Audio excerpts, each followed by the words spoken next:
Hey there. Welcome back to CRYPTID'S Den. Hope you're all doing well and staying curious out there.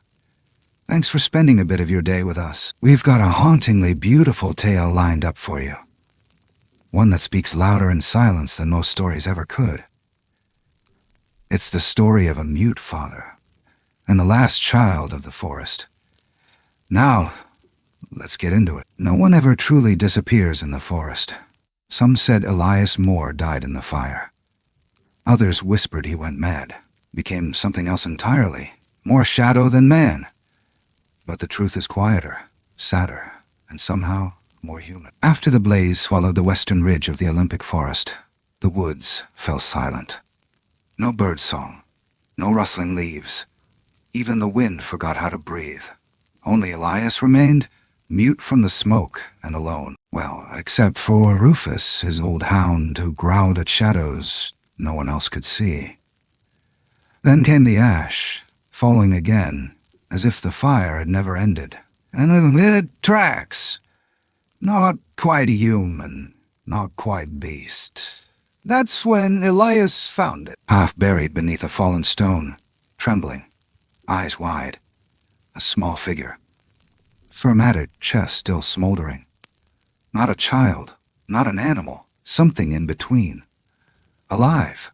He didn't speak. He couldn't, but he knelt, slowly, opened his coat, and the creature didn't run. If you've ever lost something, your voice, your home, your way, don't skip this story, because what Elias found in the ashes might help you find a part of yourself too.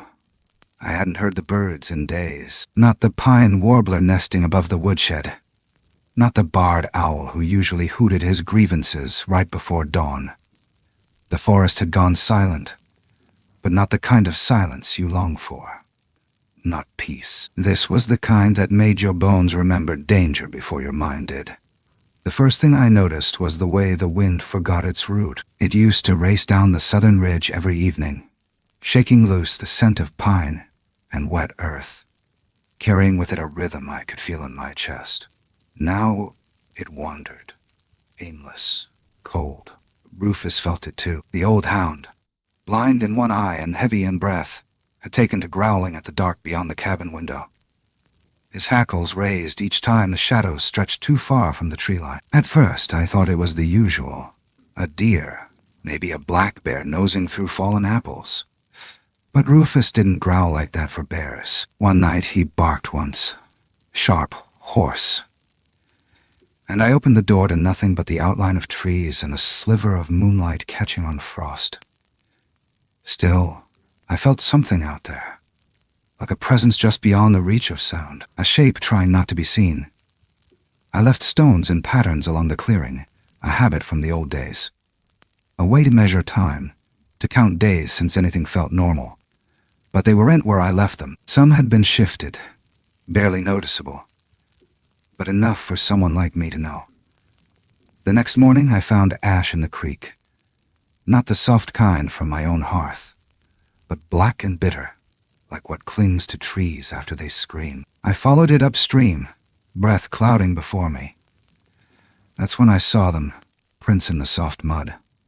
Too wide. Too long, no shoe tread, no claw marks. I told myself it could be anything. Told myself not to jump at ghosts, but my feet kept moving, my hands already checking for the small tin of salve I still carried out of habit. And there it was, curled beneath a fallen slab of granite, chest rising in shallow gasps, lay a creature I could barely describe. Small, like a child, but not human, not animal. Matted fur, burnt patches across the arms, fingers with nails like stone shards. Its eyes opened, met mine, didn't blink. I waited. Then I did what I hadn't done in a long, long time. I opened my coat. It didn't run. It didn't cry. It leaned in. Even without a voice, I knew exactly what it needed. And in that moment, silence wasn't emptiness anymore. It was the only language we had left.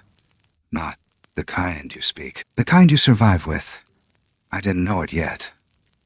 But that day, in the half-light of the broken woods, I stopped being just a man without a voice.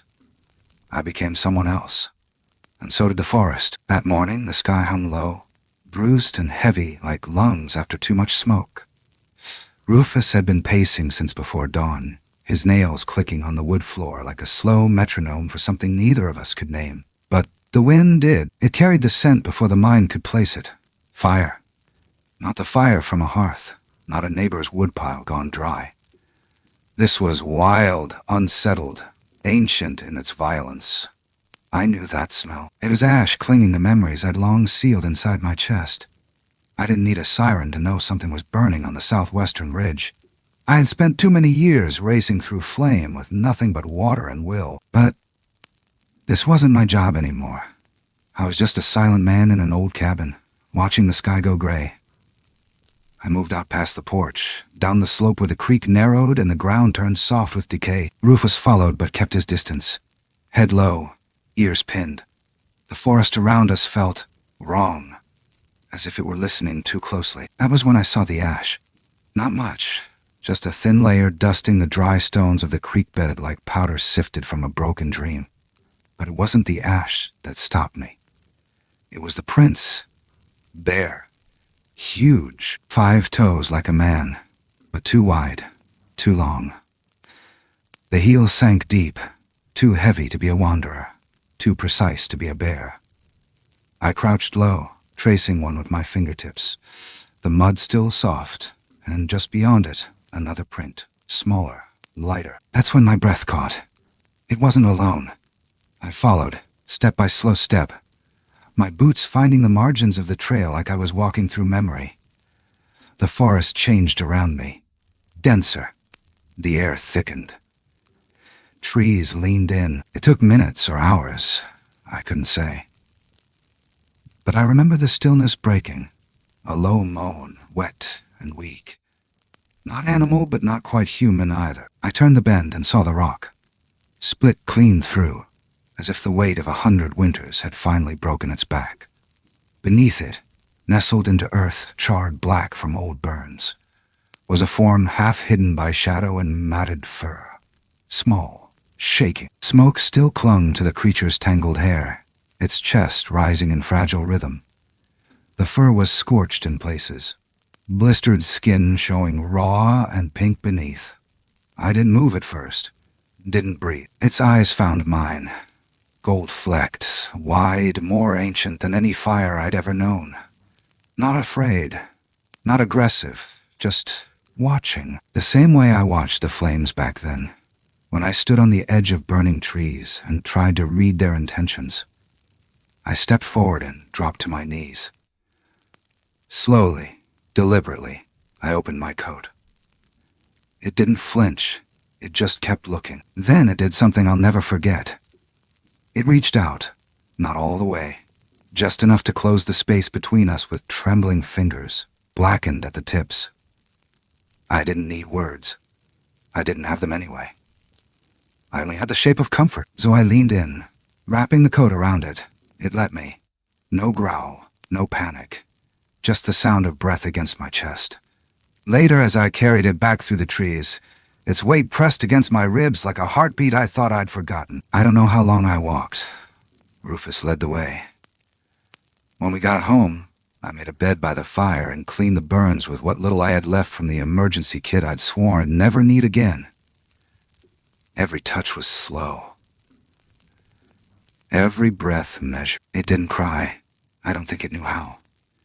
Instead, it slept. For hours, maybe days.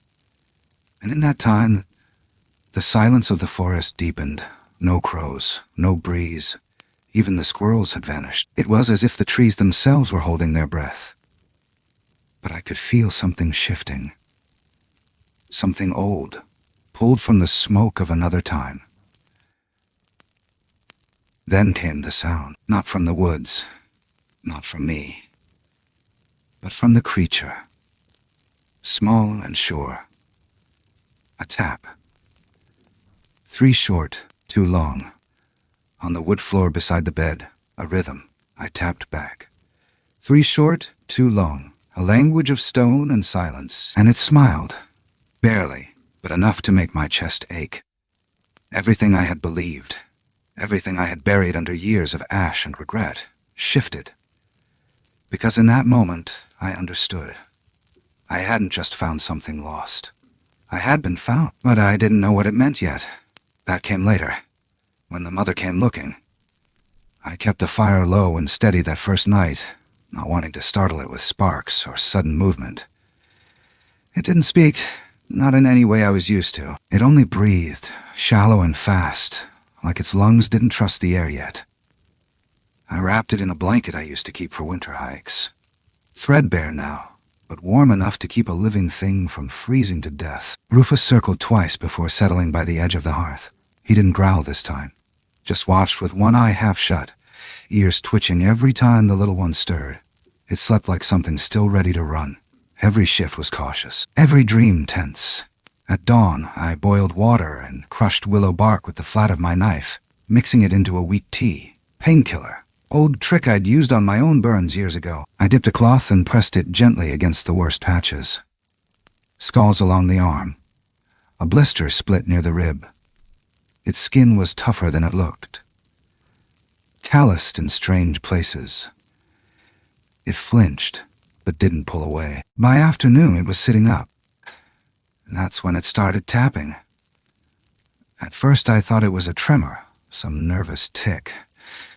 But then it hit the floorboard with a rock it had picked from the kindling basket. 3 short, 2 long, pause. Then again. The rhythm was off at first, but the pattern was unmistakable. It was copying me. I'd used that exact sequence 1,000 times before. Coded taps for safe, stay, listen, things I'd taught myself to make up for what my throat could no longer do. I tapped back. 3 short, 2 long, and it froze. Its eyes met mine, and there was something new in them. Not just awareness, understanding. From then on, we built a vocabulary of silence. I made drawings in the soot on the stone hearth. Stick figures, tree shapes, circles for food, N's for danger. It copied them in the frost on the window. Slow and careful with one finger. I tapped a warning pattern when a branch snapped too close outside, and it responded with the same. Eyes narrowed, back pressed to the wall. It learned fast, too fast. That night, as wind scraped against the cabin walls like claws searching for purchase, it came closer to where I sat with Rufus, curled up, pressing its back against my boot. It didn't speak. I couldn't, but we understood something without needing names. When you've lived long enough without sound, you start to hear other things better.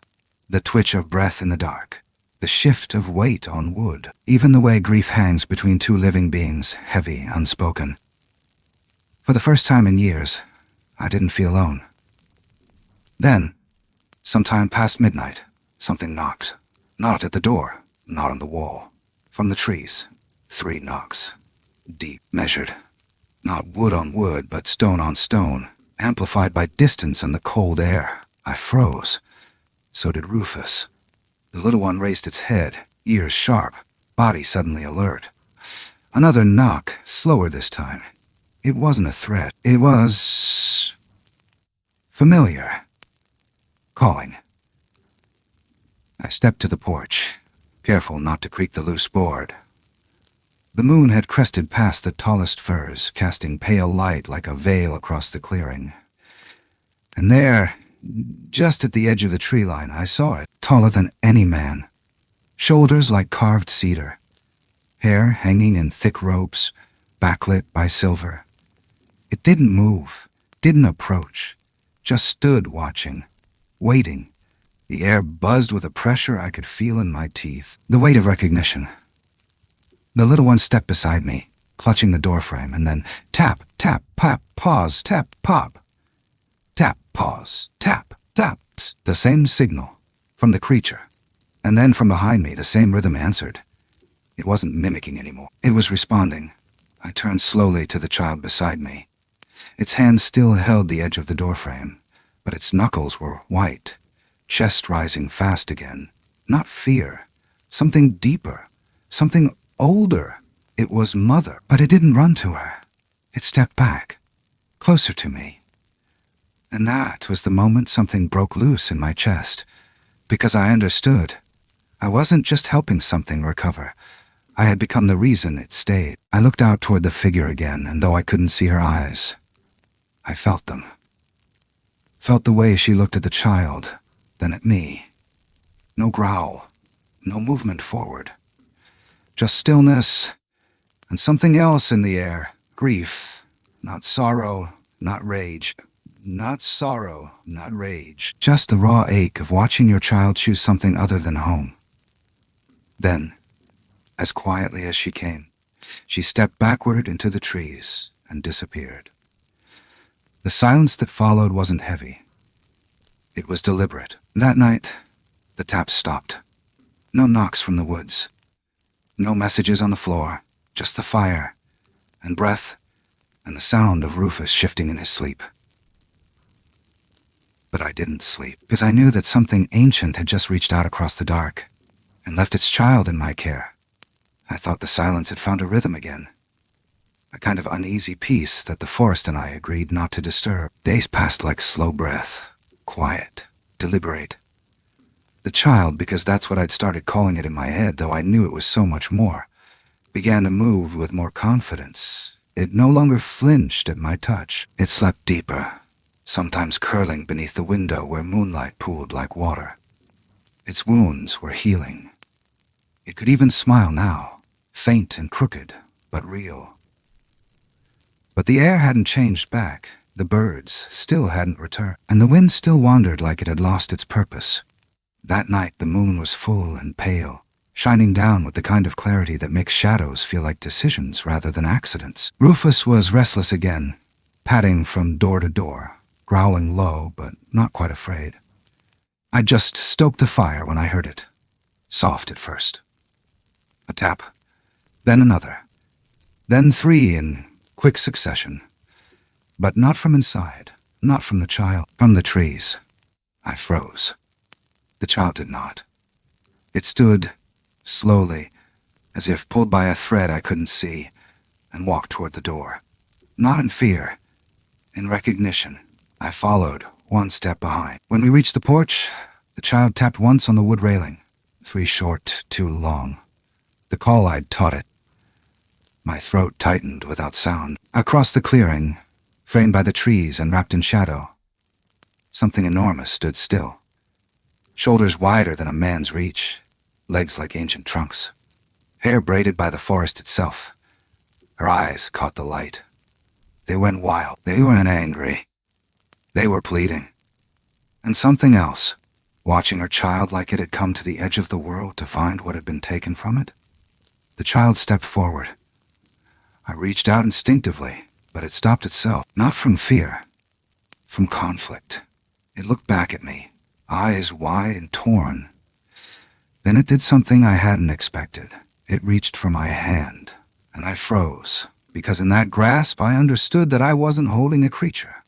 I was being held. She stepped forward, 1 long foot into the clearing, and the child's hand tightened around mine.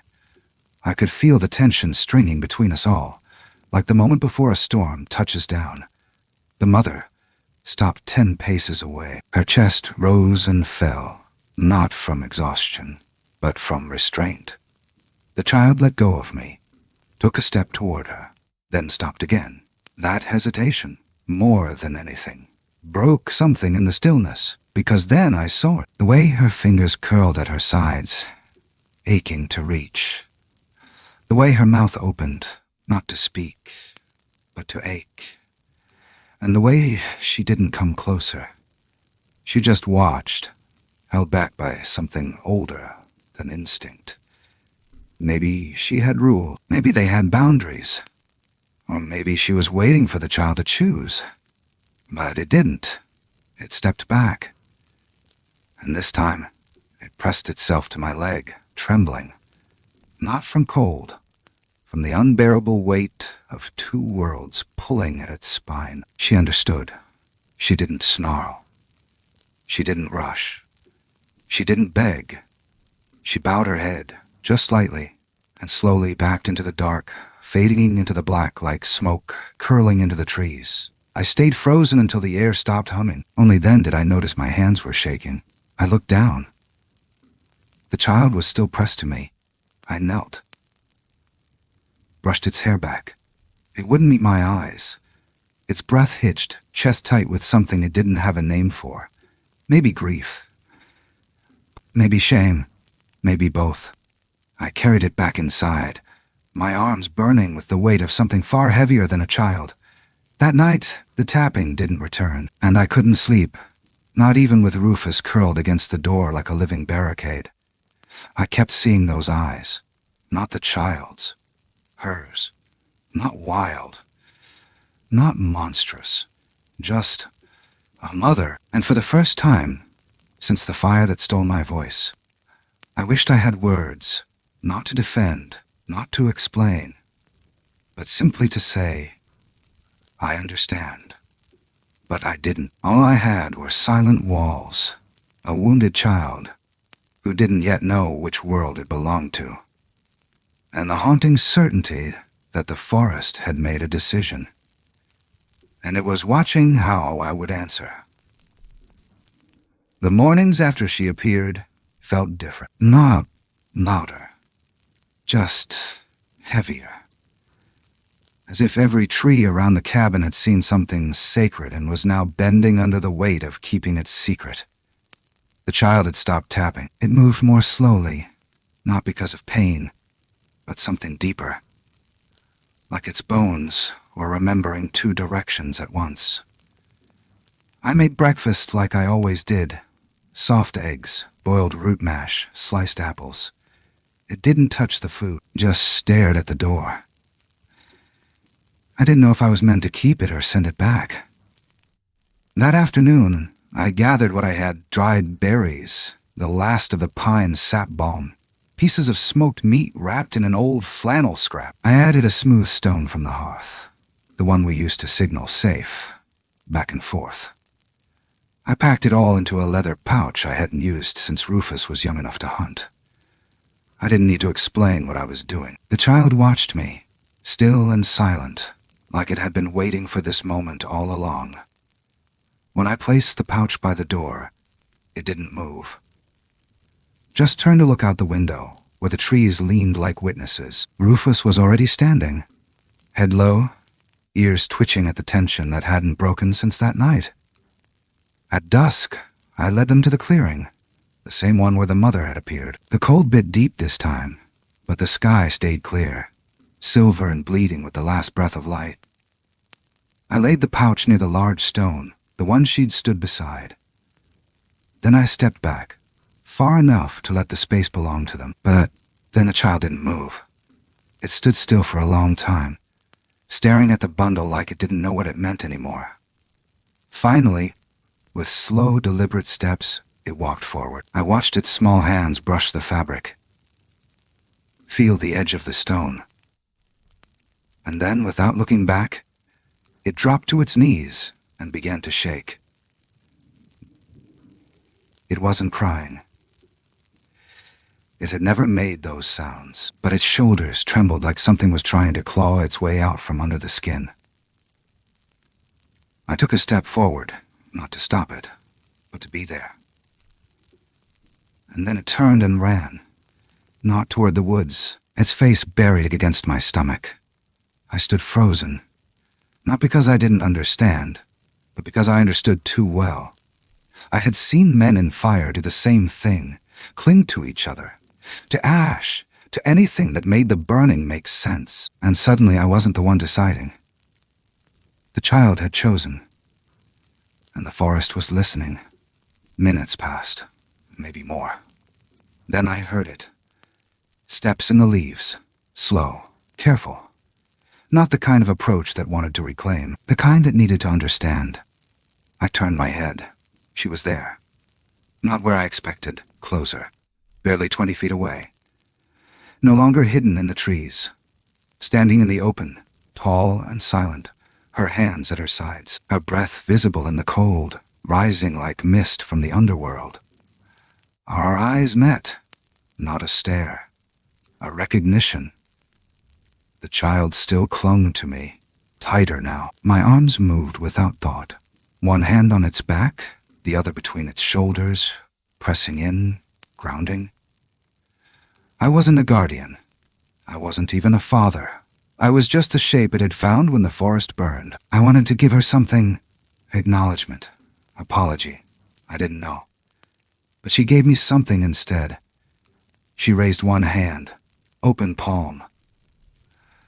Not a wave, not a signal, a gesture of permission. Then she turned, just slightly, enough for the light to break across her profile, and faded back the way she came. No sound, no threat. Just the deep silence of sacrifice. I carried the child home, its arms never loosening. Rufus stayed behind until the last light faded, then padded quietly at our heels. That night, we sat by the fire. I wrapped the old flannel tighter around it, now faded with warmth and meaning. It didn't sleep. It just sat with its head on my chest, heart beating faster than it should. I kept one hand resting over that rhythm, not to calm it, to remember it, because I knew now, with a certainty as old as the trees, that the moment it let go would be the moment everything changed. And I didn't want to miss the sound of that decision. The days that followed were quieter than ever. But it was not the kind of quiet that lets your bones rest. It was the kind that settles in the corners of a room and listens to your breath like it wants to borrow it. The child no longer tapped, not even at the window. It moved through the cabin like a dream that didn't want to wake up, always within arm's reach, but never asking. And I didn't push. Some wounds don't heal with time. Some only grow roots and wait for the next cut. That morning I saw the truck. Old Dodge, rusted fenders, parked half a mile down the trail where the trees start to thin. I watched it from behind the shed, holding my breath out of habit, not fear. Then came the voices. 3 of them, men I'd seen in town years ago. Not kind men, not curious either. The kind who see tracks and think trophies. They moved slow, like hunters pretending to be hikers. One of them laughed, said something about big-ass footprints and easy money. I stayed hidden until they passed. They didn't see me, but I saw the rifle slung over one shoulder. They were heading toward the ridge, toward the clearing, toward her. I waited until their voices faded into the woods, then went back inside. The child was sitting near the fire, carving lines into the wood with a stone edge it fashioned from something I didn't recognize. Its hand stilled when I entered.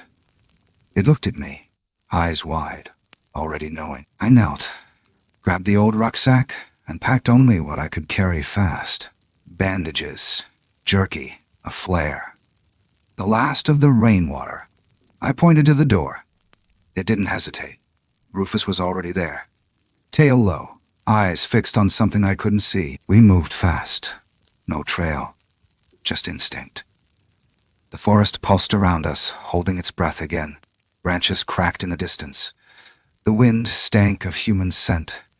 Gun oil, cigarettes, metal. We reached the edge of the clearing, just as the sun began to bleed into the sky. And then I heard the shot. Sharp, crude, not an accident. I ran. Fast enough that I didn't feel the cold bite through my coat. I reached the edge and saw it. The mother. Her body crouched low, arms spread wide, not moving. The men were maybe 50 feet out, one with a rifle still smoking. But the bullet hadn't hit her. It had torn through the air between her and her child. And me. Because we were standing there too. The child let out a sound I'd never heard before. Not a cry, not a scream. Something older, deeper, like the earth cracking open. The mother turned her head sharply, her eyes locked on mine. Not pleading, not blaming. Just waiting. I didn't think. I stepped forward. Between them and her, between them and the child, I raised my arms. Not to threaten, not to attack, just to become the shape of something they'd have to pass through. I couldn't yell, couldn't scream. So I stood there, shaking from more than cold, and became the only sound that mattered. Refusal. The men paused. The one with the rifle cursed under his breath. Another muttered something about crazy old coot. But they didn't fire again, because they saw something they didn't expect. Not the creature. Not the crowd. Me, standing in the open like a scarecrow with a mission. The one with the rifle lowered it slowly. Something passed between us. Recognition, maybe. Or the uneasy weight of seeing a man with nothing left to lose. One of them turned. Then another. They backed away, not out of fear, but uncertainty. It was enough. They left. I didn't move for a long time. Neither did she. Then, slowly, the mother stepped forward and placed a large open hand on my shoulder. Just for a mere moment. Just for a moment. Enough to steady me. Enough to say what I couldn't. Then she was gone again. And when I turned, the child was no longer beside me. Only the wind remained. And the trees, bearing witness. When I opened my eyes, I was back in the cabin. Rufus was curled at the foot of the cot, muzzle resting against my ankle. His fur was stiff with dried mud and old blood. My shoulder throbbed like a siren behind a wall. The bandages were clean. Too clean. I didn't wrap myself. I tried to sit up and failed. The pain bent me sideways. That's when I noticed the air. It smelled of moss and something faintly sweet, like crushed pine needles left in sun. The cabin wasn't how I left it. The floor had been swept. My tools hung back in place. A circle of stones sat in the center of the room. 3 rings, carefully stacked, each stone painted with ash-black dots.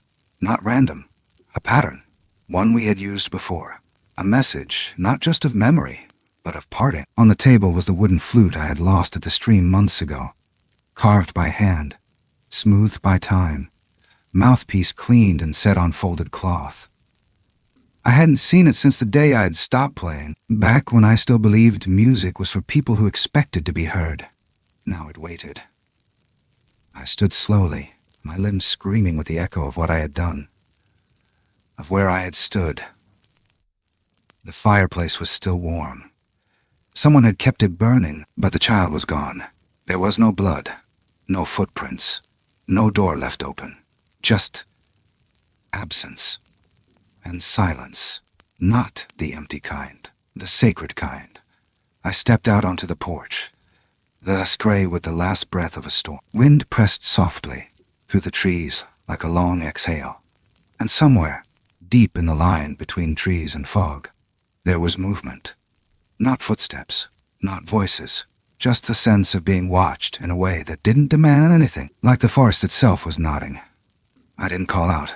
Couldn't if I tried. But I listened. A few minutes passed. Then, faint and from far away, I heard it. 3 short taps, too long. The rhythm. It didn't come again. And somehow, that was enough. I stayed there for hours, watching the wind play with the edge of the woods, hoping for a glimpse I knew wouldn't come. Not again, but the signs were there. At the edge of the garden, the moss had been peeled back in a perfect circle. In the hollow of the tree where I once left bits of food, there was a smooth black stone, too polished to be from the creek. On it, 3 carved lines.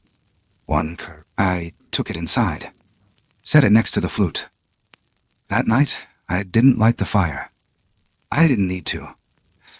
The cabin held a different kind of warmth now. I lay on the cot, listening to Rufus snore softly, the wind tapping once, twice, against the wall, and in the silence, I finally felt full. Not because I had answers, but because I had been chosen to hold a story that no one would ever believe, and that, somehow, felt like enough. Years pass differently when you live alone with nothing but trees to count time for you. Some mornings, the wind whistles in a pattern that reminds me of the way the child once tapped the windowsill. Other days, I don't leave the porch, not because I'm waiting, because I've learned not to. The forest doesn't work on schedules. It answers when it wants. If it wants, every fall, I go to the edge of the woods. Same place, same time. I bring nothing but the circle of stones we once used to speak. I don't knock. I don't call out. I just kneel. Place them down with care, Then I wait. No one ever comes. But sometimes just as I'm turning back, when the sun has dropped low enough that the trees cast their longest shadows, 3 short taps echo faintly from deep in the woods, then 2 long ones. Always the same, always distant, but never random. It's not a goodbye, not a return. It's a remembering. I've written all of this down in the old ledger I used to keep for fire reports. Page after page of a life no one will believe. There are no names, no dates, just sketches of moments. A child wrapped in fur, learning to trust. A mother's breath fogging in the moonlight. A forest that watched it all and stayed silent. I wrote one final entry this morning. My hand shook as I formed the letters. I didn't teach it to speak. It taught me how to listen. The food is on the shelf beside the hearth. The stone, the one they left for me, rests in the curve of my palm when I sleep. I don't play, not anymore, but some nights I imagine the sound. Soft and low, floating up through the trees like a song only the wild would understand. I've gotten older, slower. Rufus passed on 2 winters ago. I buried him beneath the cedar where the creek splits. I marked the spot with a ring of stones. One day, maybe soon, I'll lie down for good. When I do, I won't leave instructions. Just 2 things. My flute and the stones, placed beside me. I don't need a headstone. I don't need a grave. I have the forest. And maybe, just maybe, somewhere out there, something will remember me. Not as a ghost, not as a myth, but as a father, a silent one, and that will be enough. In the vastness of wild places, where language is often lost to wind and memory, it is not words that bind us. It is presence, quiet, intention. The world doesn't always speak our names aloud, but it remembers how we touched it, not in grand gestures, but in small, steady acts of care. A shared fire, a gaze held just long enough to say, I see you. A silence that means, I won't leave. This was never a story about creatures or wilderness, not really. It was always about something deeper, the need to belong, to be understood without explanation. The power of kindness when it has nothing to gain. The quiet courage of choosing compassion, even when no one else will see it. Sometimes, healing doesn't come in the form of miracles or applause. It comes in staying, in holding space, in building trust, one breath, one gesture at a time. Some wounds are too deep for language, some connections too ancient for science to explain. And yet, in the dark corners of the world, away from the noise and disbelief, something sacred still happens. 2 lives find each other and decide, even without a name, to care. And in that moment, everything changes. Not just for them, but for the shape of what's possible in this world. There are stories that scream for attention. This wasn't one of them. This was a whisper, a soft echo in the woods, a tale that asks not to be believed, but to be felt. Its truth doesn't depend on fact. It lives in the stillness it leaves behind, in the way it slows your heart, quiets your breath, makes you wonder what you might have missed while chasing something louder. Maybe you've known that silence. Maybe you've stood on the edge of your own forest, wondering if anyone or anything might meet you there. If so, let this be your sign. You are not alone. There is always something listening, always something watching, not with judgment, but with hope. So if this story moved you, if it stirred something wordless in your chest, don't let it vanish into the scroll. Share what you felt. Let your thoughts drift down into the comments below, like stones gently placed in a circle for someone else to find.